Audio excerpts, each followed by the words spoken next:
মরিতে চাহি না আমি সুন্দর ভুবনে, মানুষের মাঝে আমি বাঁচিবারে চাই।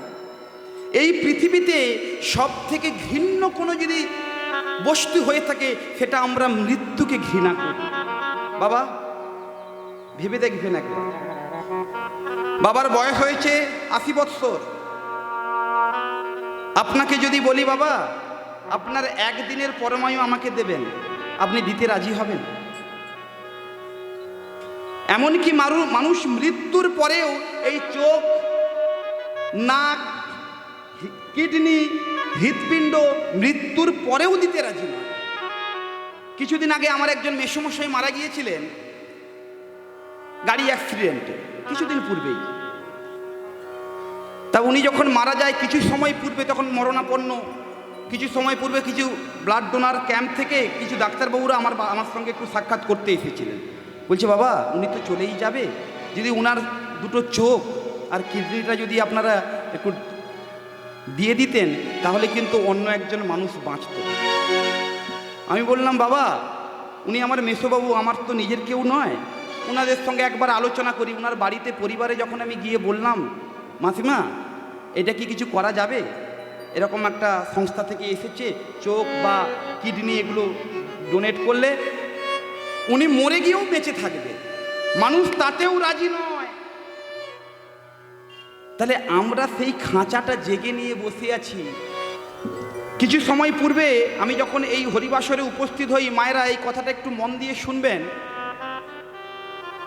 কিছু সময় আগে যখন আমি এই হরিসভায় উপস্থিত হয়েছিলাম তখন ওই আপনাদের ধামাখালি এই নদীর ওপারটাতেই কিছু সময় দাঁড়িয়ে আছে, একজন বাবা এসে বলছে বাবা কত হরিনাম শুনলাম, কান পচে গেল, কত কীর্তনিয়া এলো আর গেল, কিন্তু বাবা একটা প্রশ্ন করব, আপনি তো সারা বছর সারা জীবনেই শুধু হরিনাম কৃষ্ণনাম করে বেড়ান, তাই হরিনাম কৃষ্ণনাম করলে লাভ কি আর না করলে ক্ষতি কি? আমি যদি হরিনাম করে মরি কি লাভ, আর যদি না করে মরি কি ক্ষতি? আমি বললাম বাবা আমি পয়সা নিয়ে কীর্তন করতে এসেছি এখানে। তাহলে সেই কথাটা আপনাকে আমি একক করে কেন বলবো, আপনি আসরে আসবেন, এই সকল ভক্তের মাঝখানে এর উত্তরটা দেবো। আচ্ছা মায়েরা আপনাদের মনে প্রশ্ন হয় না যে হরিনাম কৃষ্ণনাম করলে লাভ কি আর না করে মরলে ক্ষতি কি? একদিন তো মরেই যাব, তাই না মা? হরিনাম করলেও মরবো আর না করলেও মরবো, মরেই তো যাব, কিন্তু হরিনাম করে মরলে লাভ কি আর না করে মরলে ক্ষতি কি? আচ্ছা মায়েরা একটু আমার প্রশ্নের উত্তরটা দেবেন। আপনারা বেড়াল ছানা দেখেছেন না? বেড়াল ছানা, এই বেড়াল যখন বাচ্চা জন্ম দেয় কোথায় জন্ম দেয়? আপনার ঘরে খাটের ওপরে? ও মা আপনাকে বলছি, খাটের উপরে জন্ম দেয়? খাটের উপরে? সে কি কথা, বিড়াল খাটের উপরে বাচ্চা জন্ম দেয় না। বিড়াল কোথায় জন্ম দেয় না? কোনো একটা বস্তার কোণে, কোনো একটা আড়াল গোপন ডেরাতে বাচ্চা জন্ম দেয়, তাই না? কটা করে জন্ম দেয়? 4টা 5টা 3টে জন্ম দেয়। আচ্ছা ধরুন আপনার কোনো কর্মের জন্য, কোনো কাজের জন্য ওই ধানের বস্তা বা খাটটা সরিয়ে নিলেন, বেড়াল ছানা কি ওখানে তার বাচ্চাগুলোকে রাখবে? বেড়াল ছানাটা কি করবে? বেড়াল কি করবে? তার হাতে করে তুলে অন্য জায়গায় নিয়ে চলে যাবে, তাই না মা? দেখেছেন আমার মায়েরা বলছে হ্যাঁ, আমি তো এইটাই শুনতে চাইছিলাম, বেড়ালের তো হাত নেই, আমি এটা জানতাম না। যাই হোক, মুখে করে তুলে অন্যত্রে নিয়ে যাবে। আচ্ছা একবার বাবা ভেবে দেখুন, ওই বেড়াল ছানাগুলো কি মরে যায়? তাতে মরে না, কিন্তু ওই বেড়ালকে কখনো ইঁদুর ধরতে দেখেছেন? ও মায়েরা ওই বেড়ালকে কখনো ইঁদুর ধরতে দেখেছেন? কেমন ধরে বলুন তো? একেবারে জমে ধরা করে, হাত যায়, পা যায়, মাথা যায়, মরিরে গেলিরে করে তার দেহটা ত্যাগ হয়ে যায়। তাহলে এইবার মা ভেবে দেখুন, হরিনাম কৃষ্ণনাম করলে কেমন মরব? হরিনাম কৃষ্ণনাম করলে এই বেড়াল ছানা, বেড়াল যেমন তার বাচ্চাকে তার মুখে করে আলতো করে তুলে অন্যত্রে স্থানান্তরিত করে, ভগবান কৃপা করে করুণা করে তার চরণ পদ্মে আমাদেরকে ঠাঁই দেয়। আর কৃষ্ণনাম হরিনাম না করলে ওই বেড়াল যেমন ইঁদুর ছানা ধরে, তেমনি আমাদেরকে মরতে হবে। হাত যাবে, পা যাবে, মাথা যাবে, 6 মাস বেড শু হয়ে যাবে বিছানায় শুয়ে শুয়ে। ভগবানকে ডাকবেন, ভগবান তুমি আমাকে পার করো, তুমি আমাকে নিয়ে যাও। ভগবান নেবে না। ভগবান এটাই বলেছেন যে এটাই স্বর্গ, এটাই নরক। এটাই স্বর্গ আর এটাই নরক, তোমাকে এখানেই আমি জ্বালিয়ে পুড়িয়ে শেষ করে দেব। নরকের যে শাস্তি তোমরা এখানেই পাবে বসে। তাহলে হরিনাম করলে কেমন মরবো আর না করলে কেমন মরবো, বুঝতে পারলেন? তাহলে আজকে আমার মহাপ্রভু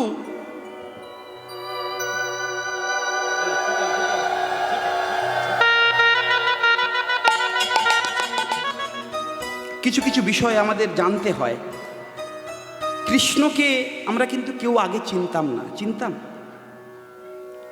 আজ থেকে 550 বৎসর পূর্বে, 560 বৎসর পূর্বে আমরা কিন্তু কেউই কৃষ্ণকে চিনতাম না। চেনালো কে? আমার গৌর ভগবান। তিনি যদি দয়া করে কৃপা করে তিনি না আসতেন, আমরা কিন্তু ভগবান শ্রীকৃষ্ণকে চিনতে পারতাম না।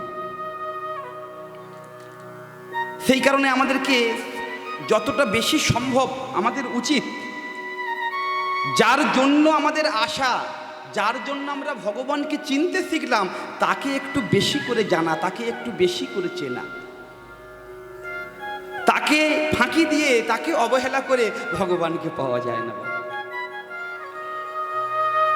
তাও আমি চেষ্টা করব যতটা ছোট করে করা যায়। আজকের আমাদের আস্বাদনের বিষয়বস্তু হলো শ্রী শ্রী গৌর গোবিন্দের দান লীলা। এই সময় উপযোগী একটি লীলা, শ্রী শ্রী গৌর গোবিন্দের দান লীলা। এই দান কথার আক্ষরিক অর্থটা কি আমরা আগে জানি। গৌর সুন্দরও দান লীলা করেছেন, আবার বৃন্দাবনে শ্রীকৃষ্ণচন্দ্রও দান লীলা করেছেন। কিন্তু এই দান কথার অর্থটা কি আমাদেরকে আগে জানতে হবে। দান কথার আক্ষরিক অর্থ হলো কর, যাকে ইংরেজিতে আমরা ট্যাক্স বলি। আজকে গৌর ভগবান নদিয়ার রাজপথে মাথায় একটি পকড়ি বেঁধেছে, আর হাতে একটি কৌমণ্ডল আর একটি দণ্ড নিয়ে ওই নদিয়ার রাজপথ থেকে যত নরনারী যাওয়া আসা করছে, প্রত্যেকের সামনে গৌর ভগবান হাত পেতে দাঁড়িয়েছে, তোমরা আমায় দান দাও। আহা, আচ্ছা বাবা, একটা কথা আমরা একটু ভেবে যদি দেখি, যিনি এই ত্রিভুবনের মালিক, তিনি আমাদের কাছে দান চাইছে, তার কি অভাব পড়েছে? তার কিসের অভাব? এই বিশ্ব সংসার তো তার তো অভাব বলতে কিছু নেই। যিনি সর ঐশ্বর্যপূর্ণ ভগবান, যিনি অষ্টসাত্ত্বিক ভাবের অধিকারী, যারা সর ঐশ্বর্য, বীর্য, যশ, শ্রী, জ্ঞান এবং বৈরাগ্য, এইরকম ঐশ্বর্য রয়েছে, তার তো অভাব কিছু নেই বাবা। কিন্তু আজকে তিনি দান চাইছে, অর্থাৎ গৌর ভগবান আজ ট্যাক্স অফিসার হয়ে দাঁড়িয়েছে। গৌর ভগবান ট্যাক্স অফিসার হয়ে দাঁড়িয়েছে। আচ্ছা বা আপনারা একবার বিচার করে দেখুন, আপনারা যদি বাজারে যান, বাজারে গিয়ে যদি একটা 5 টাকার বিস্কুট প্যাকেট কেনেন, ওই 5 টাকার বিস্কুট প্যাকেটের গায়ে দেখবেন লেখা আছে ইনক্লুডিং ট্যাক্স অফ 50 পয়সা। এই ট্যাক্সটা কে নেয়? রাজ্য সরকার বা কেন্দ্র সরকার, তারা এই ট্যাক্সটা নেয়। কিন্তু বাবা একবার ভেবে কি দেখেছি আমরা, প্রত্যেকে এই কলিযুগে আমরা জন্মগ্রহণ করেছি, আমরা কি একবারও ভেবে দেখেছি যে ভগবান আমাদেরকে যে এই পাঠিয়েছে এখানে, আমাদের তার জন্য কিছু ট্যাক্স দেওয়া দরকার? আপনারা যারা পঞ্চায়েত এলাকায় বাবা বাস করেন, দেখবেন বাৎসরিক একটা জায়গার জন্য বা ঘরের জন্য একটা ট্যাক্স দিতে হয়, তাই না? পঞ্চায়েত এলাকাতে আপনাদের এইদিকে আছে, বাৎসরিক একটা ট্যাক্স দিতে হয়। তাহলে একবার ভেবে দেখুন, আমরা এই ইহজগতের ঘর বাড়ি বানানোর জন্য আমরা ট্যাক্স দিই, কিন্তু ভগবান যে এত সুন্দর আমাদেরকে একটি দেহ ঘর পাঠিয়েছে, সেই ঘরের জন্য আমরা কখনো একবার ট্যাক্স দেওয়ার কথা ভেবেও দেখি? মায়েরা কখনো ভেবে দেখেছেন?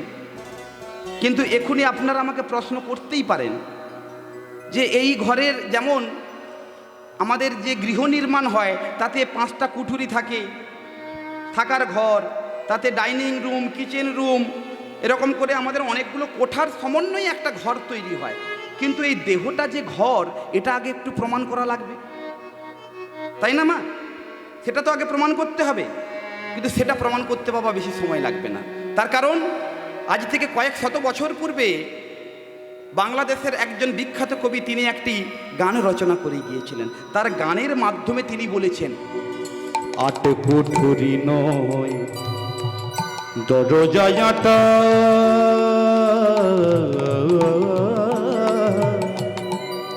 তার মাঝে মাঝে চরখা কাটা, তার উপরে সুদূর কোঠা, তার উপরে সুদূর কোঠা, তার উপরে সুদূর কোঠা, আইনা মহল তাই কেমনে আসে যায় দেহ খাঁচার ভেতর, অচিন পাখি কেমনে আসে যায় ওই খাঁচার ভিতর অচিন পাখি কেমনে আসে যায়। কি বললেন? 8 কুঠুরি নয় দরজা আটা। আপনারা যদি ডাক্তারবাবুর কাছে যান দেখবেন আমাদের এই হৃৎপিণ্ডের ভেতরে 8টা কুঠুরি রয়েছে আর 9টি দরজা। কয়টি দরজা? 9টি দরজা। কোথায় কোথায়? চোখ, কান 4খানা, নাক 6খানা, মুখ 7খানা এবং মলত্যাগের দ্বার, প্রস্রাবের দ্বার। এই হলো 9টি দরজা। তাহলে দেহটা একটা ঘর প্রমাণ হয়ে গেল। এইবারে কি বলেছে? মন তুই রইলি দেহ খাঁচারি আসে,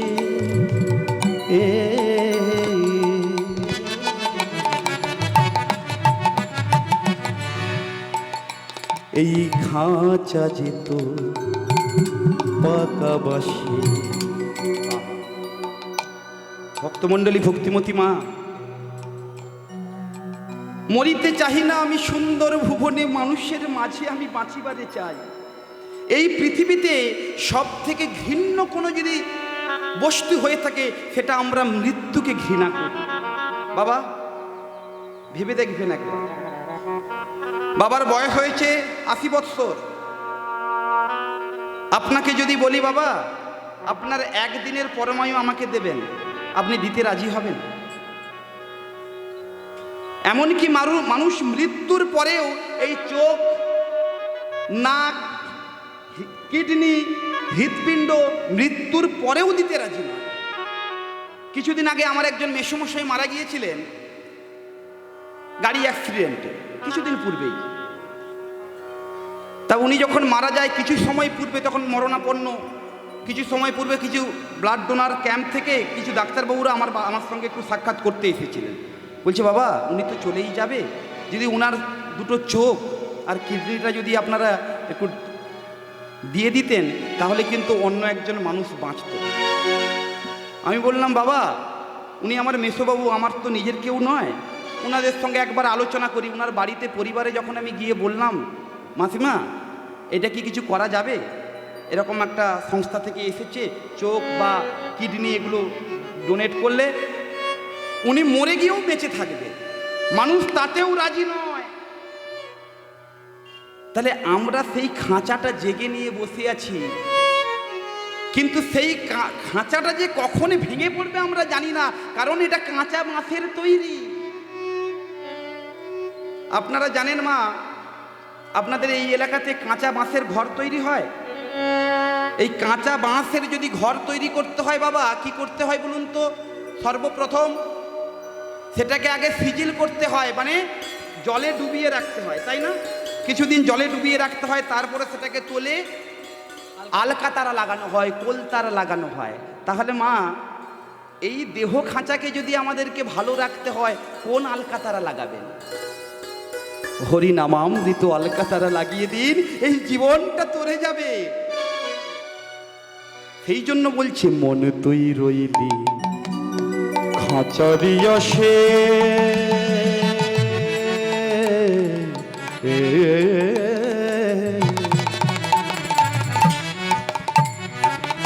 খাঁচা যেত কাঁচা বাঁশে কোন দিন খাঁচা যাবে ভেঙে কোন দিন খাঁচা যাবে ভেঙে লালন ভেবে কয় কেমনে আসে যায় ওই না খাঁচার ভিতর কেমনে আসে যায় ওই না খাঁচার ভিতর অচিন পাখি কেমনে আসে যায়। তাহলে কি শিক্ষা পেলাম? এই দেহ খাঁচাকে যদি আমাদের বাড়াতে হয়, লংজিভিটি করতে হয়, দেখবেন এখন মহাকুম্ভ মেলা চলছে বাবা। এখন বর্তমান 144 বৎসর পরে মহাকুম্ভের মেলা হচ্ছে। আর যেই মেলাটা এমনি কুম্ভ মেলা হয় 12 বৎসর অন্তর বিভিন্ন জায়গাতে, কখনো হরিদ্বারে কখনো প্রয়াগ তীর্থে পড়ে, এবছর যেটা প্রয়াগ তীর্থে হচ্ছে এটা 144 বৎসর পরে। আর আপনারা ওখানে গিয়ে দেখবেন কত নাগা সন্ন্যাসী ওখানে উপস্থিত হয়েছেন। আমি কিছুদিন আগেই ফেসবুকে দেখছিলাম একজন বাবা, একজন নাগা সন্ন্যাসী, যিনার নাকি বয়স 225 বৎসর, তিনি এখন ওই মহাকুম্ভের মেলায় বিরাজমান এখন আছেন। আপনারা গিয়ে দেখে আসতে পারেন। আচ্ছা বলুন, মানবের বাস্তবিক আয়ু আমরা শাস্ত্রে লিপিবদ্ধ পাই 120 বৎসর। মানবের আয়ু 120 বৎসর, কিন্তু উনার আয়ু 225 বৎসর। এটা কি করে হলো? উনি কি মানবের আয়ুতে আছেন? এটা সবই কৃষ্ণ নাম হরিনামের ফল বাবা। তাহলে হরিনাম কৃষ্ণ নাম করলে আমাদের সেই যাওয়ার পথটা সুগম হবে। মায়েরা, আজকে মহাপ্রভু নদিয়ার রাজপথে দাঁড়িয়েছে, আর যত নরনারী যাচ্ছে প্রত্যেকের কাছে মহাপ্রভু আজ দান চাইছে। নদিয়া নাগরিকগণ ভাবছে ভগবান দান চাইছে আর আমরা দান দেবো। কি দেবো? কিসের দান কিসের দান চাহে আমার আমার গোরাদি মনি গো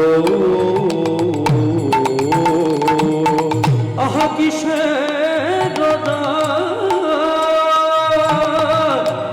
কিসের দান কিসের দান চাহে আমার গোরাদি মনি গো কিসের দান চাহে আমার গোরাদি মনি কিসের দান চাহে আমার আমার গোরাদি মনি গো কিসের দান চাহে আমার গোরা দিল মনি মনি গো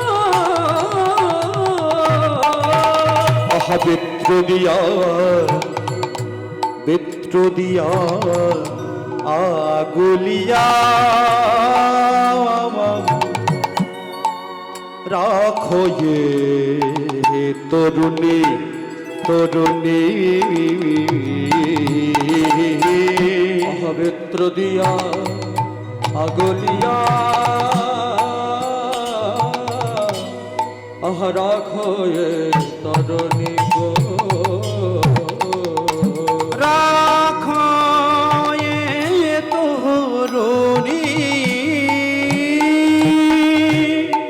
রাখো এ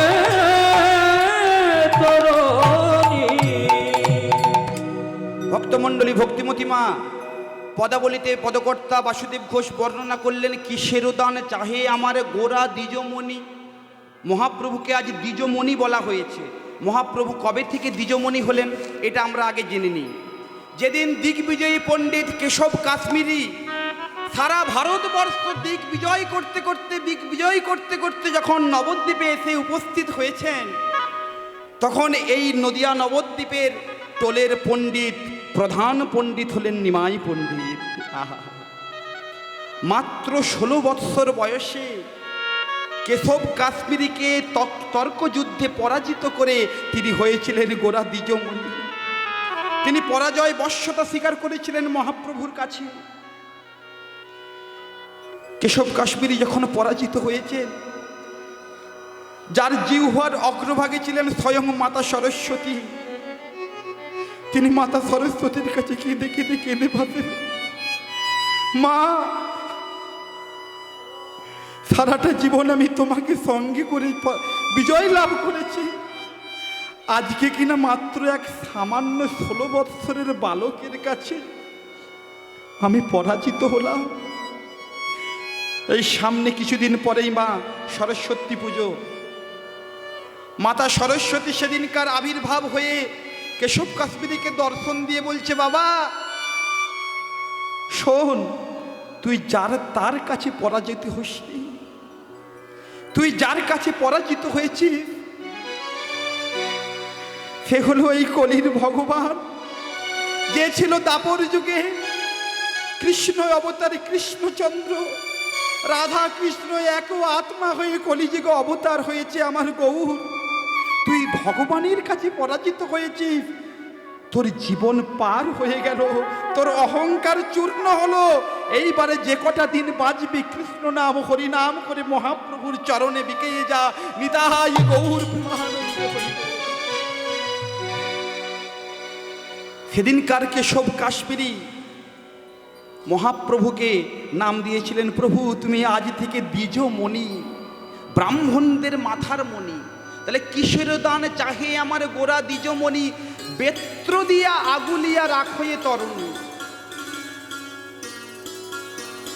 বাবা, কখনো মহাপ্রভুর হাতে কখনো বেতের লাঠি দেখেছেন? ও মায়েরা, দেখেছেন কখনো? একটু কথা বলেন আমার সঙ্গে, শুধু বোকার মতো শুনলে ভালো লাগে। একটু বলেন, মহাপ্রভুর হাতে কখনো বেতের লাঠি দেখেছেন? কখনো দেখেননি।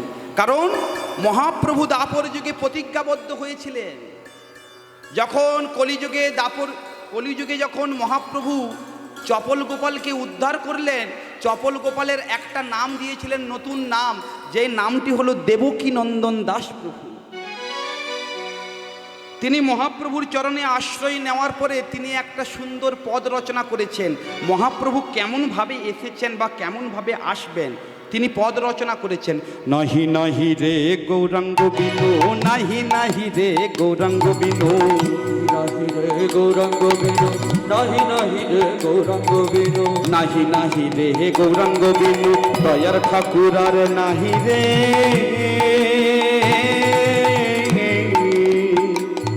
আহা নাহি নাহি রে গৌরাঙ্গ বিনু, দয়াল ঠাকুর আর নাহি রে। কৃপাময় গুণনিধি সর্বমন রস সিদ্ধি, কৃপাময় গুণনিধি সর্বময় গুণনিধি, পূর্ণ পূর্ণ পূর্ণ অবতার। এমন হয় নাই আর হবার নয় গো, হয় নয়র হবার নয় গো। চপল গোপাল কেঁদে বলে, হয় নাই আর হবার নয় গো। রাম আদি অবতারে ক্রোধে নানা অস্ত্র ধরে, রাম আদি অবতারে ক্রোধে নানা অস্ত্র ধরে, রাম আদি অবতারে ক্রোধে নানা অস্ত্র ধরে। তিনি রাম আদি অবতারে ক্রোধে নানা অস্ত্র ধরে। ভক্তমণ্ডলী, ভক্তিমতী মা ত্রেতা যুগে রাম অবতার হয়েছিলেন, অস্ত্র ধারণ করেছিলেন। দ্বাপর যুগে কৃষ্ণ অবতার হয়েছিলেন, তিনিও অস্ত্র ধারণ করেছিলেন, সুদর্শন চক্র, তাই না? কিন্তু এখানে আজ গৌর অবতার কেমন হয়েছেন? রাম আদি অবতারে ক্রোধে নানা অস্ত্র ধরে, কত অসুরে রে করিল সংহার। অসুর রে করিল সংহার, এবে অস্ত্র না ধরিলা, কারো কানে না মারিলা। অস্ত্র না ধরিলা, কারো প্রাণে না মারিলা। চিত্ত শুদ্ধি এই জগতে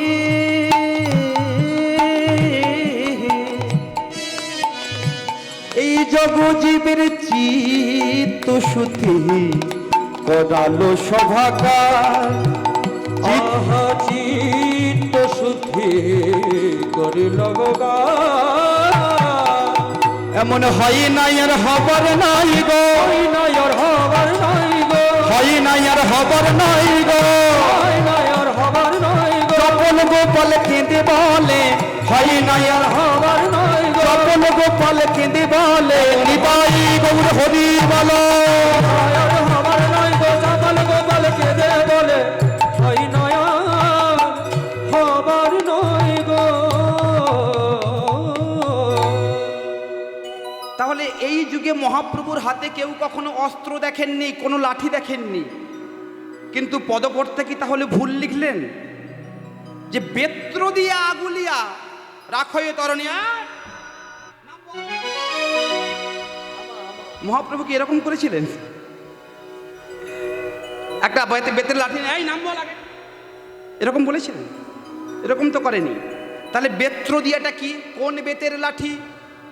মহাপ্রভু যে বেতের লাঠি এনেছিলেন, সে বেতের লাঠি আপনাদের আমাদের প্রত্যেককেই দিয়েছে। আপনারা কি নেবেন? নেবেন? সেই বেতের লাঠি হলো নামামৃত, হরিনামের নামামৃত লাঠি।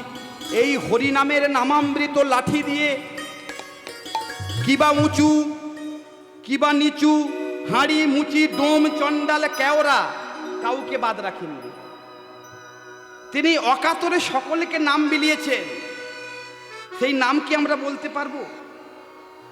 ও মায়েরা বলতে পারবো কোন নাম এনেছিলেন? হ্যাঁ, তাহলে একবার হয়ে যাক। আমরা যতই পদাবলী কীর্তন করি না কেন, যতই লীলা কীর্তন পালা কীর্তন করি না কেন, আমাদের কলিযুগের মানুষের মুক্তির একমাত্র উপায় হচ্ছে এই হরিনাম সংকীর্তন, এই কৃষ্ণ নাম। আপনারা সকলে মিলে বলুন, হাতগুলো তুলুন সকলে, কেউ কেউ বাকি রাখবেন না। ফাঁকি দিলে কিন্তু ফাঁকে পড়তে হবে, কিচ্ছু করার নেই। ফাঁকি দিলে ফাঁকি পড়তে হবে। সবাই মিলে এবারে উচ্চ সংকীর্তনে বলুন, হরে কৃষ্ণ হরে কৃষ্ণ, ওই হরে কৃষ্ণ, সাউন্ড হচ্ছে না। কৃষ্ণ কৃষ্ণ হরে হরে, হরে রাম হরে রাম, রাম রাম হরে হরে। আচ্ছা, একবার হাতটা নামিয়ে নেন, আমি একটা কথা বলি। চৈতন্য চরিতামৃতে কৃষ্ণদাস কবিরাজ গোস্বামী কলম দিয়েছেন, এই উচ্চ সংকীর্তনে নাম করলে উপকার কি? আপনি জপিলে নাম, আপনি জপিলে নাম, আপনি শীতরে, আপনি শীতরে। উচ্চ সংকীর্তনে পর উপকার করে, পর উপকার করে। অতএব উচ্চ সংকীর্তনে হরিনাম করিলে, হরিনাম করিলে শতগুণ ফল হয় সর্বশাস্ত্রে বলে, সর্বশাস্ত্র বলে। আপনারা বলবেন যে পরের উপকার করলে লাভ কি? আমরা কিন্তু 84 লক্ষ জনই ভ্রমণ করে এই মানব জন্ম পেয়েছি। কতবার কৃমিকুলে, কতবার পক্ষীকুলে, কতবার পশুকুলে, কতবার জলজন্তু হয়ে জন্ম নিয়েছি। কারুর না কারুর মুখে আমরা ওই কৃষ্ণ নাম হরিনাম শ্রবণ করে আজকে এত সুন্দর সাধের মানব জন্ম পেয়েছি। আপনার মুখের হরি কথা কৃষ্ণ কথা শুনে এই স্থাবর এলাকায় যদি কোনো কীট পতঙ্গ পশু পক্ষী যদি আপনার মুখের কৃষ্ণ নাম শুনে সে যদি কোনোদিন উদ্ধার পায়, সে যদি কোনোদিন মানব কুলে জন্ম হয়, আর আপনি যদি কোনো ছোট্ট পাপের কারণে যদি কৃমিকুলে জন্ম হন, ও আপনাকে আবার কৃষ্ণ নাম শুনিয়ে আবার মানব জীবন দান করতে পারে। সেই কারণে বলেছে পরের উপকার করো, তুমি উপকারী হবে। সেই কারণে সকলে বলে জোরে জোরে বলুন, আসতে বললে হবে না, গলা ফাটিয়ে বলুন, ভগবানের জন্য। ফেটে যাবে, গলা দিয়ে রক্ত পড়বে, একটু জোরে করে বলুন, উচ্চ সংকীর্তনে বলুন, হাতগুলো তুলুন। হরে কৃষ্ণ হরে কৃষ্ণ কৃষ্ণ কৃষ্ণ কৃষ্ণ কৃষ্ণ হরে হরে হরে রাম হরে রাম রাম রাম হরে হরে। কেউ হাতগুলো নামাবেন না, সকলে হাতগুলো কাজে লাগান। হরে কৃষ্ণ হরে কৃষ্ণ কৃষ্ণ কৃষ্ণ হরে হরে, হরে রাম রাম রাম হরে হরে। হরে কৃষ্ণ কৃষ্ণ কৃষ্ণ হরে হরে, হরে রাম রাম রাম হরে হরে। হরে কৃষ্ণ কৃষ্ণ কৃষ্ণ হরে হরে, হরে রাম রাম রাম হরে হরে। হরে কৃষ্ণ কৃষ্ণ কৃষ্ণ হরে হরে, হরে রাম রাম রাম হরে হরে। হরে কৃষ্ণ কৃষ্ণ কৃষ্ণ হরে হরে, হরে রাম রাম রাম হরে হরে। হরে কৃষ্ণ কৃষ্ণ কৃষ্ণ হরে হরে, হরে রাম রাম হরে হরে। হরে কৃষ্ণ কৃষ্ণ কৃষ্ণ হরে হরে, হরে রাম রাম রাম হরে হরে। হরে কৃষ্ণ কৃষ্ণ কৃষ্ণ হরে হরে, হরে রাম রাম রাম হরে হরে। এই হলো সেই নাম, বেত্র দিয়ে আগুলিয়া রাখো এ তরুণী। তরুণী মানে কি? নারীগণ। তরুণী মানে যারা অবিবাহিত মেয়ে বা কম বয়স্কা মেয়ে। তাহলে মহাপ্রভু কি শুধু তরুণদেরকে নাম বিতরণ করলেন, তরুণদেরকে করেননি? তাহলে এখানে তরুণী বললেন কেন? কারণ এখানে জানতে হবে একাশে পুরুষ কৃষ্ণ নিত্য বৃন্দাবনে, নিত্য বৃন্দাবনে জীবগণ নারীবৃন্দ রবে কৃষ্ণ শনে, কৃষ্ণ শনে। ঈশ্বর পরম কৃষ্ণ সতে চিদানন্দ বিগ্রহ,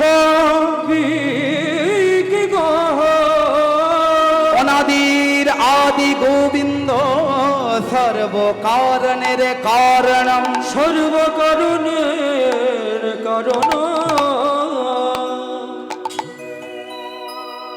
তাহলে এ জগতে পুরুষ একা তিনি, আমরা এ জগতের প্রতিটি মানব হচ্ছে নারী। আমরা হলাম প্রত্যেকে ব্রজগোপিনী। ব্রজগোপিনীদের ভাব অনুসরণ করে যদি কৃষ্ণ ভজন হরি ভজন করি, তাহলে কিন্তু ভগবানের চরণ পাওয়া সম্ভব। সেই কারণে বলছে এই জগতের প্রতিটি জীব তরুণী। বেত্র দিয়া আগুলিয়া রাখো এ তরুণী। এইবার বলছে দন দেহ দান দেহ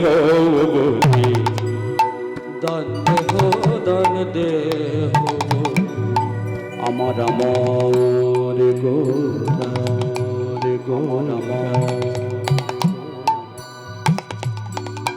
আমার প্রাণীর গোড়া প্রাণীর গোড়া প্রাণীর আমার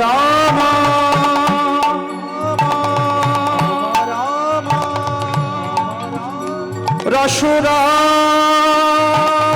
গুরা আমার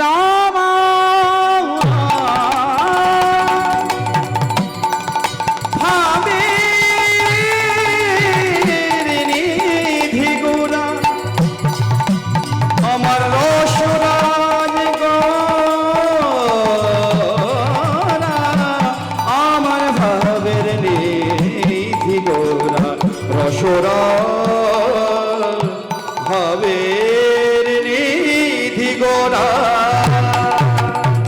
দান দেহ দান দেহ দান দেহ বলি আমার গোরা ঘন ডাকে নদিয়া না করি সহ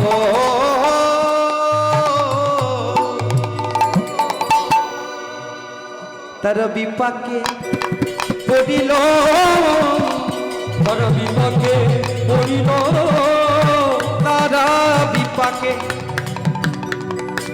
তারা বিপাকে পড়িল কিসের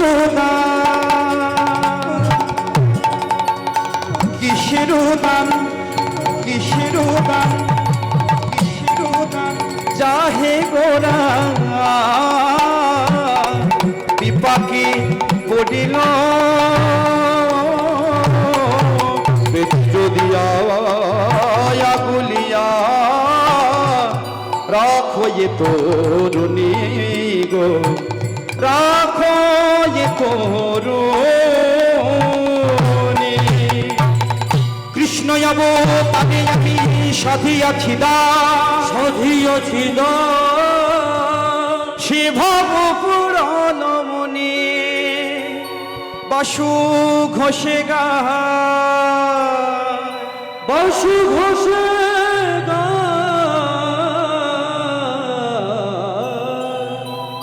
আরে সে ভাব পড়ল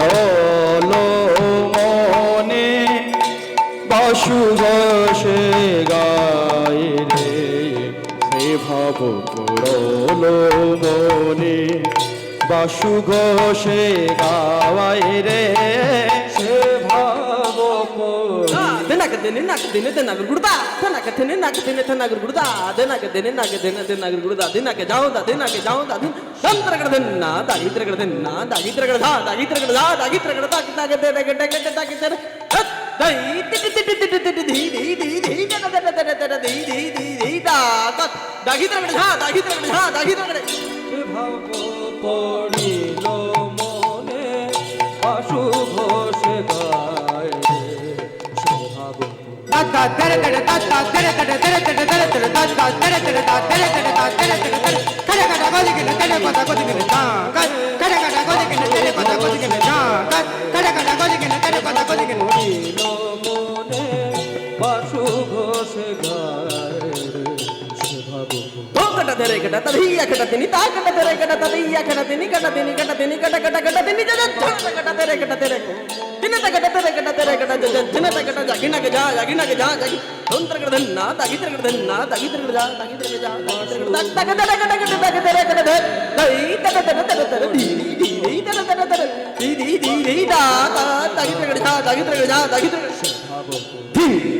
nagana nagana takata takata tatargada tatte kotta goti ganna na kotta dire dire gada tak tak dire gada tak ta dha dire dire gada tak tak dire gada tak ta dha dire dire gada tak ke diyo takiti nakiti takiti diyo goti gana dire dire gada dire goti gana jaga dire dire gada dire goti gana jaga dire dire gada dire goti lo mone basu ghose gaay re se bab podi lo mone basu ghose gaay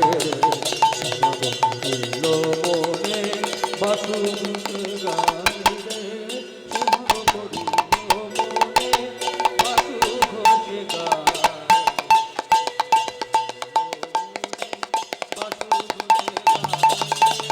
se bab podi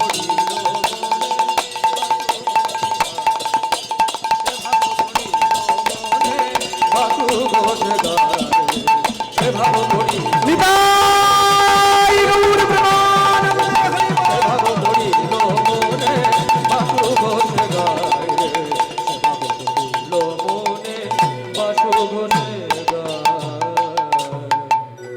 জয় নিতাই গৌর হরি বল। এত সময় আমরা নবদ্বীপে মহাপ্রভুর ভাব আস্বাদন করলাম, মহাপ্রভু কীভাবে দান চেয়েছিলেন। এইবার আমরা যাব মধুময় শ্রীধাম বৃন্দাবনে।